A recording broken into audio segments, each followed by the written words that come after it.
Hey folks, we're continuing our journey through the top 15 topics that I've discovered through my research on LinkedIn jobs as to what topics are important for DevOps interviews. However, there's been a lot of interest in Kubernetes and Terraform, so I'm going to focus on those for a little while. So just based on demand on based on comments on YouTube. So today we're going to focus on Kubernetes, and the question today is, how does Kubernetes handle pod scheduling and what factors play into that? So, if you think about it, the context here is you have a Kubernetes cluster, right? And in the cluster, you may have n number of nodes being the virtual machines, right? Now, when a pod is going to be placed on any one of those VMs, how does Kubernetes figure out where to run that particular pod?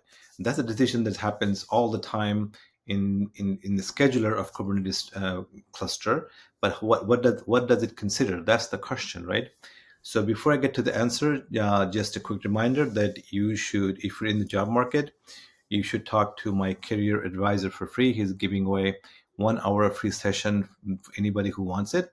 That's his website, and I have used Floyd for years for my career counseling. So please take advantage of his free hour of counseling.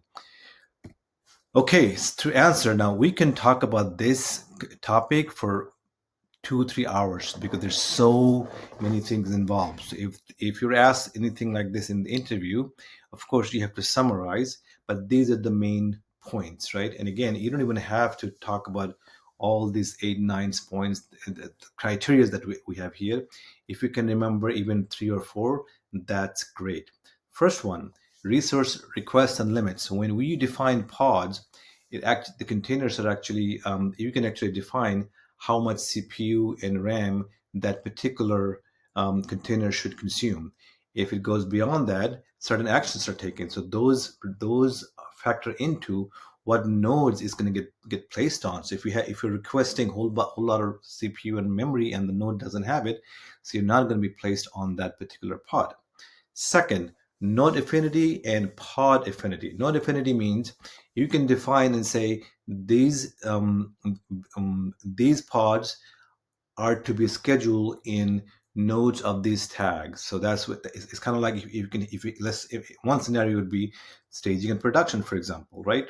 So you can have nodes that are only for staging and only for prod, and the production pods go into production nodes, and so on and so forth. Pod affinity is when you say these pods and these pod should live together in the same VM. So let's say you have a database and a front-end server that are close together. You want them to live on the same node, then you can define that. Number 4, taints and tolerations. This topic is huge, but you can say in Kubernetes, you can define taints. That means no pods will be scheduled on this particular node. You can overwrite that with tolerations in the YAML file for pods. But again, it's a tug of war between taints and tolerations that determines which nodes are you are allowed to put pods on. For example, in the master node, no user pods get in there by default. Node selectors.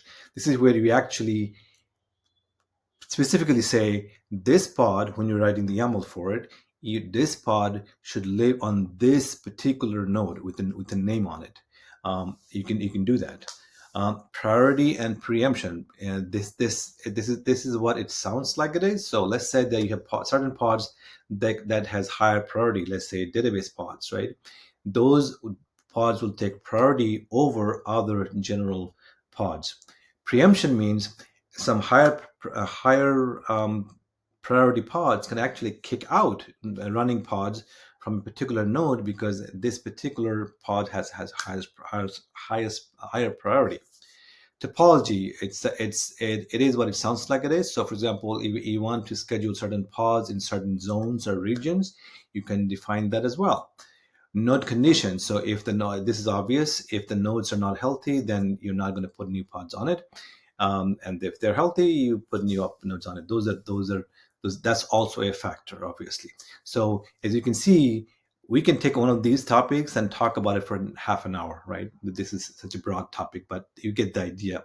These are the main factors that go into scheduling a pod. In the interview, if you can remember just 3 or 4, that's good enough. Hope you found this video useful. If you did, please subscribe, and I'll see you in the next video.